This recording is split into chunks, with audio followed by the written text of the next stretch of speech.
जय श्री राम। प्यारे विद्यार्थियों, मैं Ashok Sisodia career making institute में आपका स्वागत करता हूं।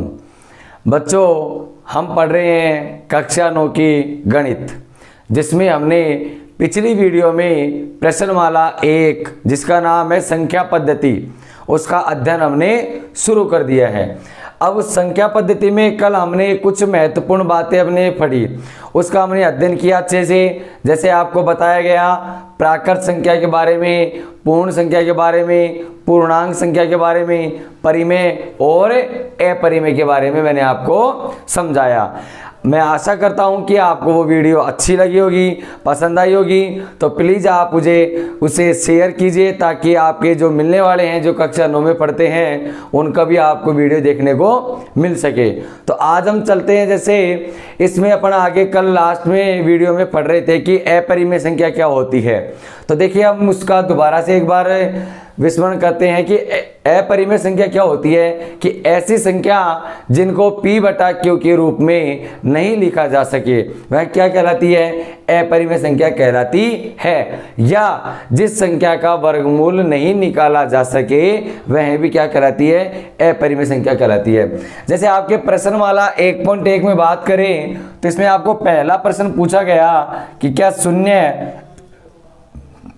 शून्य एक परिमेय संख्या है क्या पूछा गया कि शून्य एक परिमेय संख्या है क्या?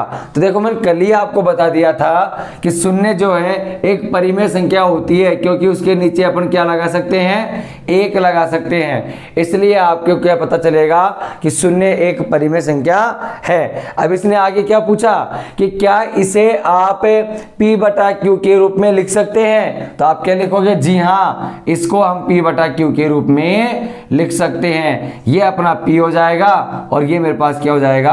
क्यों हो जाएगा। ठीक है। तो देखो आगे करते हैं अपन। ये आपका पहला प्रश्न इतना सा कह रहा था कि शून्य एक परिमेय संख्या है या नहीं। तो आपको पता लगा ये क्या है? परिमेय है। जैसे आगे ही कल अपन चल रहे थे कि दो संख्याओं के मध्य परिमेय संख्या ज्ञात करना। तो इसमें जैसे मान लो कि आपके पास अगला एक प्रश्न आता है कि आपको दिया हुआ क्या कि 3 और 4 के मध्य 6 परिमेय संख्या ज्ञात कीजिए। क्या दिया हुआ है? 3 और 4 के मध्य 6 परिमेय संख्या ज्ञात कीजिए। तो देखो 6 परिमेय संख्या अपने को ज्ञात करनी है। अब आपको इतना सा दे दिया जाए कि 3 और 4 है मेरे पास, ठीक, इनके मध्य 6 परिमेय संख्या। तो पिछली वीडियो में मैंने आपको बताया कि अगर कितनी भी परिमेय संख्या आपको पूछी जाती है तो आप उसमें सीधा केवल 1 जोड़ सकते हैं। क्या कर सकते हैं? 1 जोड़ दो और 6 में 1 जोड़ेंगे तो आपको प्राप्त होता है कितना? 7। ये आपके रफ कॉपी में रहना चाहिए, यहाँ इसको आपको लिखना ही नहीं है। तो आपने मन में सोचा कि 6 + 1 बराबर कितना हो गया? 7 हो गया। अब आगे चलते हैं। देखो 7 हो गया तो 7 का मतलब क्या है ये देखना है ध्यान से।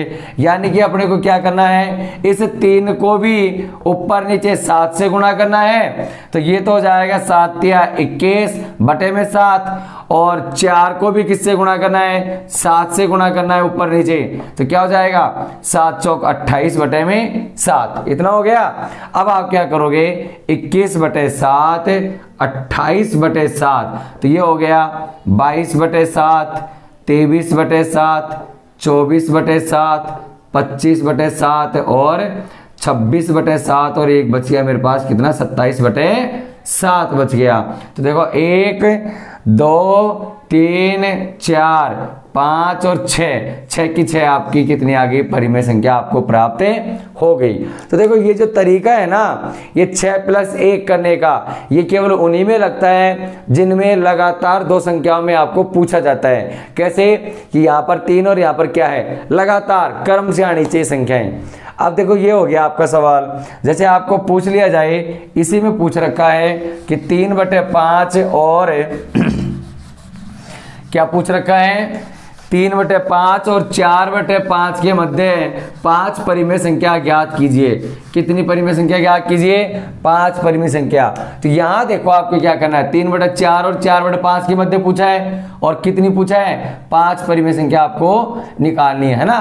तब देखो क्या करते हैं, 3/4 को मैंने ऐसी संख्या से गुणा किया, 3/4 नहीं 3/5 है, यहां पर भी हर बराबर है ना। तो देखिए इन दोनों के मध्य तो वैसे आपको कुछ नहीं दिख रहा, 3 आ गया 4 आ गया, कोई सी भी नहीं लिख सकते अपन। तो यहाँ क्या करेंगे, 3/5 और इधर क्या है मेरे पास 4/5। इसको मैंने ऊपर गुणा कर दिया 10 से, इसको भी मैंने गुणा कर दिया किससे? 10 से। कितना हो गया? 10 या 30 और 10 पंजे 50। ये हो गया 10 से 40, 10 पंजे 50।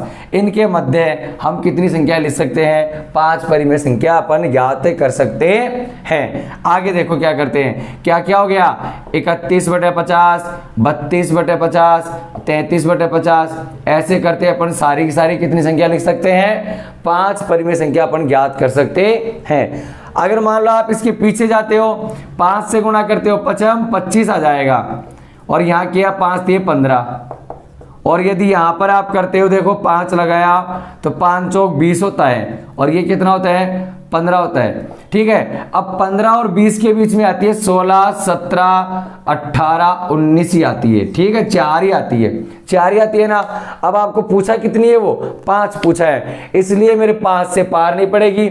मैंने आगे जैसे आप 6 लगा सकते हो, 7 लगा सकते हो, 8 लगा सकते हो। मैंने कौन सी लगाई यहाँ पर? 10 से गुणा किया है। मैंने किससे गुणा किया है? यहाँ पर 10 से गुणा किया है। तो ऐसे आपको पता होना चाहिए कि आप हर बड़ा करने के लिए कोई सी भी संख्या से आप गुणा कर सकते हैं। तो देखो आगे चलते हैं। अब इसको यह 5 से गुणा किया था मैंने, है ना। अब आगे जैसे चलते हैं तो यह आपका नेक्स्ट सवाल भी कंप्लीट हो गया। इसके आगे बात करें, जैसे आपको दे रखा है नीचे दिए गए कथन सत्य है या असत्य है, कारण सहित इनका आंसर स्पष्ट कीजिए। कारण सहित उत्तर दीजिए। अब आपको क्या पूछा जा रहा है कि प्रत्येक प्राकृत संख्या, क्या पूछा जा रहा है? प्रत्येक प्राकृत संख्या एक पूर्ण संख्या होती है क्या? देखो प्राकृत के नाम से आपको आना चाहिए तुरंत, ये 1 से स्टार्ट होती है और कहां तक चलती है? अनंत तक। और पूर्ण के नाम से क्या आना चाहिए कि ये 0 से स्टार्ट होती है और कहां तक चलती है? अनंत तक चलती है। कहां तक चलती है? अनंत तक। तो क्या ये बताओ कि ये सभी संख्याएं इसमें शामिल है क्या? तो आप क्या बोलोगे? जी हाँ, इसमें ये सारी संख्याएं इसमें क्या है? शामिल है। तो आप क्या कह सकते हो कि पहला कथन आपको क्या आ गया? सत्य आ गया। क्यों? क्योंकि प्राकृत संख्याएं सभी पूर्ण संख्याएं इसलिए होती है कि पूर्ण संख्याओं में प्राकृत संख्याएं क्या होती है? समाहित होती है, इसलिए अपने ये इसका रूप होगा। तो आपका पहला कथन क्या हुआ? सत्य हो गया। अब सेकंड में क्या पूछा कि क्या एक प्रत्येक पूर्णांक एक पूर्ण संख्या होगी क्या? प्रत्येक पूर्णांक। अब पूर्णांक में कौन कौन सी संख्या आती है? माइनस वाली भी आती है और प्लस वाली भी आती है, यही आती है ना। तो देखो अब ये सवाल ने क्या पूछा कि प्रत्येक पूर्णांक पूर्ण संख्या होती है क्या? तब आप बताओ प्रत्येक पूर्णांक पूर्ण संख्या होगी क्या? जबकि पूर्ण संख्या क्या होती है? सारी पॉजिटिव। पूर्ण संख्या क्या होती है? सारी पॉजिटिव होती है ना।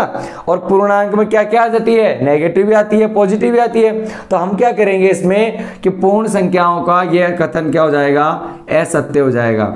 दूसरा कथन क्या हो जाएगा? असत्य। क्यों? क्योंकि देखो इसने क्या कहा है? प्रत्येक पूर्णांक। क्या ये सारी की सारी संख्याएं इसमें आएंगी क्या? नहीं आ सकती है। केवल प्लस वाली संख्याएं इसमें आती है, सभी नहीं आती है, सभी नहीं आएंगे। समझ गए? अगर आपको ये पूछ लेता कि क्या सारी की सारी पूर्ण संख्याएं इसमें शामिल हैं, तो आप तुरंत कहते कि जी हाँ, ये कथन क्या है? सत्य है कि पूर्ण संख्याएं सारी की सारी क्या होती है? पूर्णांक होती है। ठीक है बच्चों, यहां तक आपको समझ में आया? इसमें आगे दे रखा है कि प्रत्येक परिमेय संख्या एक पूर्ण संख्या होती है। ये भी आपका कथन क्या हो जाएगा? असत्य हो जाएगा।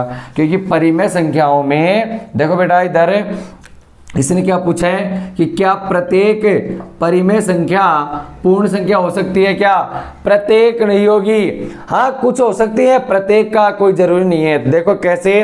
परिमेय संख्या तो ये भी तो होती है, ये भी परिमेय संख्या होती है। क्या ये पूर्ण कहलाएगी? क्या ये पूर्ण आपको कतई नहीं कहलाएगी, बिल्कुल आपको नहीं कहलाएगी। तो इसमें भी आपका कथन क्या होगा? असत्य होगा। ठीक है, तो आपका पहला कथन सत्य है, दूसरा असत्य और तीसरा भी असत्य आ गया। यह आपके प्रश्नमाला एक में था सब कुछ। अब आगे चलते हैं, अपन पढ़ रहे थे अपरिमेय संख्या। तो देखो अपरिमेय संख्याओं को और थोड़ा विस्तार से जानते हैं। तो कल मैंने आपको पिछली वीडियो में आपको बताया कि अपरिमेय संख्या वो होती है जिनको p बटा q के रूप में नहीं लिखा जाए, अर्थात जिनका वर्गमूल नहीं निकाला जा सके, वह कहलाती है क्या? अपरिमेय संख्या कहलाती है। क्या कहलाती है? अपरिमेय संख्या। तो देखो इधर यहाँ पर देखो, जैसे √2 है, √3 है, √5 हो गया, √7 हो गया, और ये ऐसी सभी संख्याएं अपने पास क्या होंगी? ये अपरिमेय होंगी। क्या होंगी? ये अपरिमेय। तो अब आपको पता होना चाहिए, अब आपके दिमाग में तुरंत आएगा कि ये संख्याएं अपरिमेय क्यों हैं। तो इसका अध्ययन आप क्लास 10 में करोगे विस्तार से। जब आप क्लास में 10 जाओगे 10 में, तो आपको इनका अध्ययन विस्तार से मिलेगा। क्या मिलेगा? कि √2, √3, √5, √7 यानी ऐसी संख्याएं जिनका वर्गमूल नहीं निकाला जा सके, वो सारी संख्या क्या होती है? अपरिमेय संख्या होती है। तो ये कैसे होती है? यह आपको कक्षा 10 में पढ़ने को मिलेगा। तो यहाँ देखिए, जैसे एक पाई है, पाई अपने पास होता है गणित में, तो पाई और एक इधर पाई का मान है 22/7। एक तो पाई होता है और इधर पाई का मान होता है 22/7 होता है। ठीक है, तो याद रखना पाई तो एक अपरिमेय है। पाई क्या है? अपरिमेय है, जबकि इसका जो मान होता है वो क्या होगा? परिमेय होगा। पाई का मान क्या होगा? परिमेय होगा मेरे पास। ठीक है, समझ गए? यहां पर क्या था कि ऐसी संख्याएं जिनका वर्गमूल नहीं निकाला जा सके अपरिमेय संख्या कहलाती है, और पाई एक अपरिमेय संख्या है, जबकि इसका मान 22/7 परिमेय संख्या होगी। तो ये हमें ये पढ़ चुके अपरिमेय संख्या अपन ने पढ़ ली है। अब आगे चलते हैं। जैसे यहां देखो, जैसे ये अपरिमेय संख्या जितनी भी आ रही है, इन सबको संख्या रेखा पर कैसे प्रदर्शित करते हैं। अब संख्या रेखा आप जानते होंगे कि संख्या रेखा ये वाली होती है जिसमें मध्य में क्या रहता है? 0, और इधर चलती है सारी की सारी संख्या कौन सी? धनात्मक चलती है। कौन सी चलती है? धनात्मक। और वो भी कहां तक चलती है? प्लस अनंत तक। और ये चलती है कौन सी? ऋणात्मक। ठीक है, ये ऋणात्मक चलती है, और ऋणात्मक में कहां तक? माइनस में अनंत तक चलती है। तो यहां देखो, ये होती है मेरे पास संख्या रेखा। अब कैसे प्रदर्शित करते हैं वो यहां ध्यान से देखेंगे। यहां हम पहले ध्यान से इसको समझेंगे, संख्या रेखा पर कैसे प्रदर्शित किया जाता है। लेकिन उससे पहले एक अपन पाइथागोरस के बारे में थोड़ा सा अध्ययन करेंगे, क्योंकि जब तक पाइथागोरस नहीं समझोगे तब तक आपको संख्या रेखा पर प्रदर्शित करना नहीं आएगा। तो देखिए क्या करते हैं। एक पाइथागोरस नाम का एक व्यक्ति था, उसने अपने नाम पर एक प्रमेय बनाई है, उसको बोला जाता है पाइथागोरस प्रमेय। पाइथागोरस प्रमेय बोलते हैं, और इसी का नाम है बोधायन प्रमेय। इसी का नाम क्या है? बोधायन प्रमेय।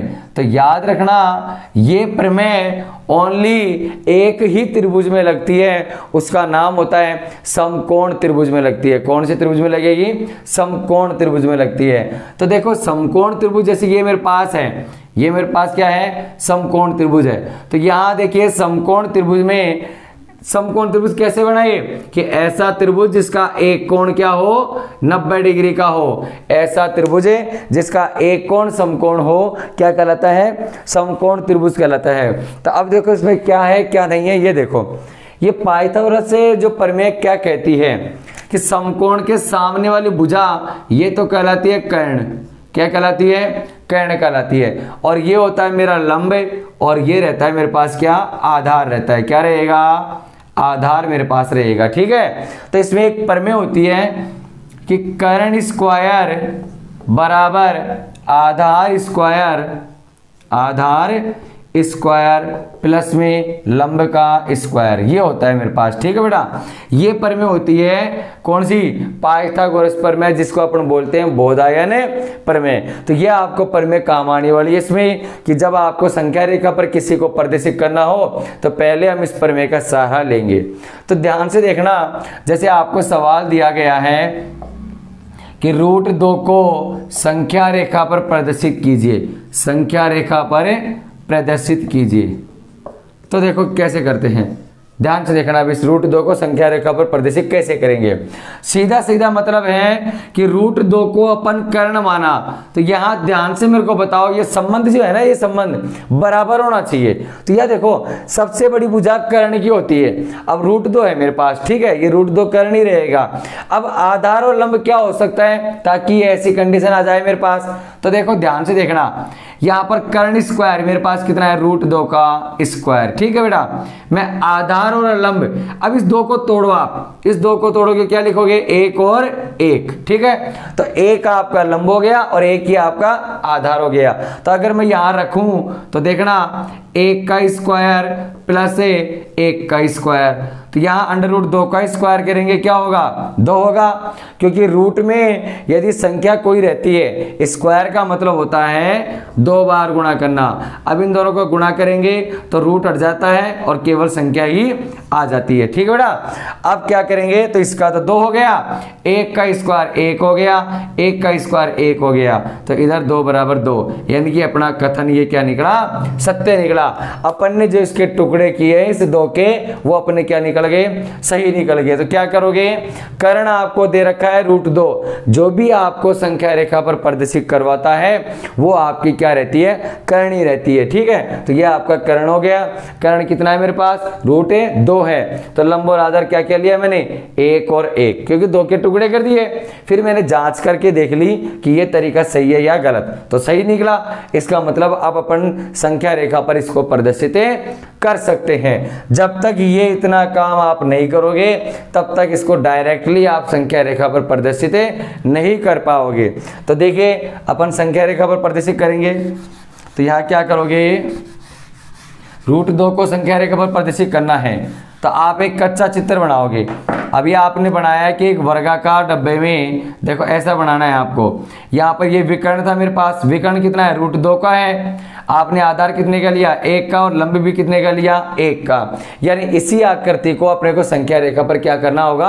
प्रदर्शित। देखो ये समकोण त्रिभुज ऐसा बना हुआ है, मैंने इसको ऐसा बना दिया। ठीक है, ये समकोण त्रिभुज हो गया। अब मैं एक रेखा लेता हूं और बीच में ले लिया 0, इधर -1 -2 ऐसा चल रहे हैं, और इसी 0 को मैं नाम दे दिया O बिंदु। यहां से दिया 1, उसके आगे 2, उसके आगे 3, ऐसा कुछ ले लिया। ठीक है, ये x हो गया और ये मेरे पास क्या हो गया? x डैश हो गया। अब ये डब्बा जो है देखो, यहाँ पर यहां से यहां तक का कितनी दूरी आ रही है? 1 आ रही है। केवल कितनी दूरी आ रही है? 1। तो ये वाला जो बिंदु है वो तो मूल बिंदु पे आ जाएगा। ऐसे कैसे? ये आपका मूल बिंदु पे आ गया, 1 पे आ गया ना। 1 पे आगे 1 की दूरी थी, 1 पे आगे इसको नाम मैंने दे दिया A बिंदु, और ये तिरछा खींच दिया। ये कितने का था? √2 का, ये 1 का। इसको नाम दिया OA, इसको नाम दे दिया BC, ऐसा कुछ नाम मैंने दे दिया। अब क्या करोगे? अभी नहीं हुआ प्रदर्शित, √2 प्रदर्शित नहीं हुआ। देखो सीधा सीधा मतलब मैं बताऊं आपको, इस √2 का मतलब होता है 1.414। ठीक है, 1.414 होता है ना। अब क्या करना है कि इसका मतलब है ये √2 जो संख्या रेखा पर रहेगा वो 1 से ज्यादा है, 1 से ज्यादा है। तो हमने 1 को तो डिसाइड किया कि 1 तो मेरे पास यहां तक आ रहे हैं। अब √2 हो सकता है यहां पर आ जाए, यहां पर आ जाए, कहीं भी आएगा, लेकिन 2 से पहले आएगा। अब क्या करना है देखो कि हम प्रकार में पेंसिल से एक चाप भरेंगे। प्रकार और पेंसिल लगाया, प्रकार की नोक रखेंगे ऊपर। प्रकार की नोक कहाँ रखेंगे? हम ऊपर रखेंगे, और पेंसिल की नोक रहेगी B पर।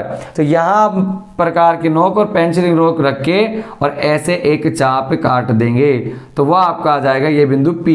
तो आपका जो P बिंदु रहेगा वो √2 का क्या रहेगा, संख्या रेखा पर प्रदर्शित होना रहेगा। तो देखो मैंने आपको इस पाइथागोरस प्रमेय अर्थात बोधायन प्रमेय से √2 को संख्या रेखा पर क्या कर दिया, प्रदर्शित कर दिया। ऐसे ही हम सारी संख्याओं को प्रदर्शित कर सकते हैं। √3 हुआ, √5 हुआ। तो बच्चों इसका स्क्रीनशॉट लीजिए। तो देखिए बच्चों ये आपको √2 का मैंने समझाया। जैसे अभी आ जाए √3 का आ जाए तो अपन क्या करेंगे, देखो क्या करते हैं। जैसे आपको √3 का दे दिया, अब √3 को तोड़ो। देखो मैंने आपको लिखा √3, तो यहाँ पर √3 मेरे पास क्या हो गया, कर्ण हो गया। √3 मेरे पास कर्ण हुआ। लंब और आधार आप क्या ले सकते हैं, तो देखो लंब आप चाहें 1, आधार 1 ले सकते हैं और लंब कितना हो जाएगा, 2 हो जाएगा। 2 और 1 3, ठीक है, ये आपका राइट रहेगा। तो आप क्या करोगे, यहाँ एक डब्बा तैयार करोगे ऐसा, और उसमें कर्ण तो रहेगा √3 का और लंब रहेगा 2 का और आधार रहेगा किसका, 1 का। इसी डब्बे को आप यहाँ पर उपस्थित करोगे तो 0, ये इसको 0 रखोगे, यहाँ तक कितना हो जाएगा 1, तो 1 तक तो लेके आओगे। लेकिन लाना किसको है, √3 को लाना है। और √3 की वैल्यू होती है 1.732। √3 की वैल्यू क्या होती है, 1.732। इसको आपको वहां पर उपस्थित करना है तो 1 से ज्यादा ही आएगा। तो प्रकार में इतना चाप भरोगे आप, √3 का चाप भरोगे, √3 का चाप भर के और आप इसको ऐसे के ऐसे काट दोगे। तो ये मेरे पास संख्या रेखा हो गई। ये 0 से 1 और ये मान लो यहाँ पर 2 था, तो इन दोनों के बीच में यहाँ आ गया कोई बिंदु P। तो आप क्या लिख सकते हो कि √3 का संख्या रेखा पे ऐसा प्रदर्शन होता है। ठीक है, अब यहाँ तक आप इसको कर लोगे तो ये आपका हो गया संख्या रेखा पर प्रदर्शित करना। तो आगे चलते हैं। अब देखो यहाँ पर बस सबसे थोड़ा सा इंपॉर्टेंट क्या है कि ये जो रूट वाली संख्याएं आती है इनको संख्या रेखा पर कैसे प्रदर्शित किया जाता है, ये आपको विशेष ध्यान देना होगा। अब इसके आगे जैसे आपको दिया हुआ है कि प्रश्नमाला आपको कितनी दे रखा है, प्रश्नमाला 1.2 आती है। इसमें क्या है देखते हैं। प्रश्नमाला 1.2 इसमें आपको थोड़ा बहुत दे रखा है अपरिमेय संख्याओं के बारे में। अब देखिए जैसे कि आपको दे रखा है कि सत्य असत्य बताइए। अब इसमें भी सत्य असत्य मैंने आपको सारी भूमिकाएं इस प्रश्नमाला की पहले ही तैयार कर दी कि प्राकृत क्या होती है, पूर्ण क्या होती है, पूर्णांक क्या होती है, परिमेय क्या होती है, अपरिमेय क्या होती है। तो जैसे आपको पूछ लिया, इस सवाल ने क्या पूछा कि बताइए प्रत्येक अपरिमेय संख्या एक वास्तविक संख्या होती है क्या। तो देखो आपको उससे पहले ये बताता हूं कि सबसे बड़ा रूप होता है वास्तविक का। सबसे बड़ा रूप किसका होता है, वास्तविक का। ये इसके पार्ट होते हैं। पार्ट कौन कौन से होते हैं, प्राकृत होता है, पार्ट कौन सा होता है, पूर्ण होता है, इसी का पार्ट होता है पूर्णांक, और बात करते चले इसी का पार्ट होता है परिमेय और इसी का पार्ट होता है अपरिमेय। इसी का पार्ट क्या होता है, अपरिमेय होता है। तो ध्यान रखना बच्चों, ये सारे एक ही परिवार के हैं और इन सबका मालिक कौन है, वास्तविक संख्या। इन सबका मालिक कौन है मेरे पास, वास्तविक संख्या मालिक है। ठीक है बेटा, तो क्या करोगे, जब इसका मालिक ये और ये सबके परिवार है पूरा, तो क्या ये सारी की सारी संख्याएं वास्तविक हो सकती है। तो आप क्या कहोगे, हाँ सभी संख्याएं वास्तविक हो सकती है। तो इसने क्या पूछा कि प्रत्येक अपरिमेय संख्या वास्तविक होगी क्या, तो आप लिखोगे राइट, प्रत्येक अपरिमेय संख्या वास्तविक होंगी, क्योंकि है तो इसी परिवार का हिस्सा। तो अपरिमेय संख्या सारी की सारी क्या होंगी, वास्तविक होंगी। आगे चलते हैं। अब मैं आपको मैं ही पूछ लूं कि बताइए क्या सारी की सारी वास्तविक संख्या अपरिमेय होती है क्या, तो आपको लगेगा नोट। क्यों, क्योंकि देखो वास्तविक में तो प्राकृत, पूर्ण, पूर्णांक, परिमेय भी तो आती है। और परिमेय क्या होती है, जैसे √4 इसका परिमेय हो गया 2। लेकिन अपरिमेय की परिभाषा क्या है कि ऐसी संख्या जिनका वर्गमूल नहीं निकाला जा सके वह क्या कहलाती है, अपरिमेय। इसलिए परिमेय, अपरिमेय, पूर्णांक, पूर्ण और पूर्णांक ये सारी की सारी तो ये हो सकती हैं वास्तविक, लेकिन कोई जरूरी नहीं है कि वास्तविक संख्याएं इनका भाग बने। अब आगे चलते हैं। देखो इसी में दूसरा क्या पूछा कि संख्या रेखा का प्रत्येक बिंदु, संख्या रेखा का प्रत्येक बिंदु √m संख्या रेखा क्या है मेरे पास उसमें दे रखा है कि प्रत्येक बिंदु रूट m के रूप में होता है जहां m एक प्राकृत संख्या होती है। अब यहां देखो m को दिया गया है प्राकृत संख्या। अब आपके दिमाग में तुरंत आना चाहिए, एक बात आनी चाहिए कि रूट m आपको दिया गया है, ठीक है, इसको मुझे संख्या रेखा पर प्रदर्शित करना है और जहां m को दिया गया है प्राकृत संख्या, m को दिया गया क्या है प्राकृत संख्या आपको दी गई है m में।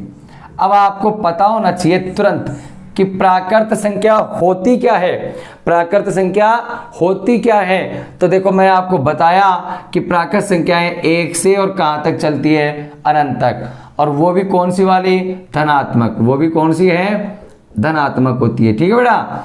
तो आप क्या करोगे, तो यही तो पूछ रहे हैं कि क्या बताइए रूट m संख्या रेखा पर आ सकता है क्या। तो मेरे को एक बात बताइए, ये संख्या रेखा है, ये 0 इधर पॉजिटिव इन्फिनाइट इधर नेगेटिव इन्फिनाइट, ठीक है, तो इसमें तो माइनस की भी आती है और प्लस की भी आती है ना। जबकि m को क्या दे रखा है प्राकृत संख्या, और प्राकृत क्या होती है ओनली धनात्मक। तो क्या सभी आ सकते हैं किस पर संख्या रेखा पर, प्राकृत संख्या सारी आ सकती है क्या, आ तो सकती है, लेकिन क्या बोल रहे हैं प्रत्येक संख्या रेखा का प्रत्येक बिंदु रूट m के रूप का होता है जहां m एक प्राकृत संख्या है। तो देखो एक ध्यान से सुनो, सारी की सारी प्राकृत संख्या ये तो आ सकती है, लेकिन यहां पर जा सकती है क्या आपके लिए बताओ, प्रत्येक के लिए नहीं जा सकती। इधर इधर के लिए भाग करोगे तो यहां पर प्राकृत संख्या आपके सामने उपस्थित हो सकती है, लेकिन ऋणात्मक संख्याएं कभी भी आपको उपस्थित नहीं होंगी। तो आप क्या कहोगे प्रत्येक के लिए लागू ये शर्तें नहीं होती है। क्या कहा सवाल ने कि संख्या रेखा का प्रत्येक बिंदु रूट m के रूप में होता है जहां m एक प्राकृत संख्या होती है। तो यहां देखो अगर मैं रूट 4 लिखूंगा तो आप इसको प्रदर्शित कर सकते हो रूट 2 के रूप में, और यदि मैं यहां लिखता हूं रूट -4 तो इसका वर्गमूल निकालना असंभव हो जाएगा। समझ गए बच्चों कि इधर तो ऋणात्मक तो माइनस लगा दिया, इधर धनात्मक तो प्लस लगा दिया, इसका रूट हो सकता है, इसका रूट निकालना क्या रहेगा मेरे पास असंभव, क्योंकि ये संख्याएं मेरे को कहलाती है क्या काल्पनिक संख्याएं कहलाती है। क्या कहलाती है काल्पनिक, और हम पढ़ते हैं कौन सी वास्तविक संख्याएं पढ़ते हैं। अब आगे देखो सवाल ने क्या कहा है कि क्या प्रत्येक वास्तविक संख्या, सवाल क्या है मेरे पास प्रत्येक वास्तविक संख्या प्रत्येक वास्तविक संख्या एक अपरिमेय संख्या होती है क्या। तो अभी भी मैंने आपको खुद नहीं पूछा कि आप खुद बताइए, स्वयं बताइए। सवाल ने क्या कहा कि वास्तविक संख्या एक अपरिमेय संख्या हो सकती है क्या। वास्तविक अपरिमेय नहीं होगी, क्योंकि देखो वास्तविक अपरिमेय कभी नहीं हो सकती, क्योंकि वास्तविक में क्या क्या आती है परिमेय भी तो आती है। तो क्या परिमेय संख्या अपरिमेय होती है क्या, नहीं होती है। तो आप क्या लिखोगे कि हमारा कथन ये क्या है असत्य है, क्योंकि सभी वास्तविक संख्याएं अपरिमेय संख्या नहीं होंगी। याद रखना इसको कि सभी वास्तविक संख्या अपरिमेय संख्या नहीं होती है। अब देखो मैंने आपको अब तक क्या क्या समझाया कि प्राकृत संख्या के बारे में, पूर्ण संख्या के बारे में, पूर्णांक के बारे में, परिमेय के बारे में, अपरिमेय के बारे में, इन सब का मैंने आपको अच्छे से अध्ययन करवाया। फिर उसके बाद में हम संख्या रेखा पढ़े, संख्या रेखा के बाद कुछ सत्य असत्य के कथन हमने समझे। तो यहां तक आपका मैटर इतना पूरा समझ में आया होगा। अब आगे चलेंगे कि इनका दशमलव प्रसार, शांत और अशांत, और ये पढ़ेंगे हम नेक्स्ट वीडियो में। तब तक आप हमारे साथ बने रहिए हमारे YouTube channel career making institute में। तो बच्चों अगर आप इस चैनल पे नए हो तो आप जल्दी से इस चैनल को सब्सक्राइब कीजिए, ताकि आपको नवी कक्षा की मैथ की वीडियो देखने को मिल सके। धन्यवाद।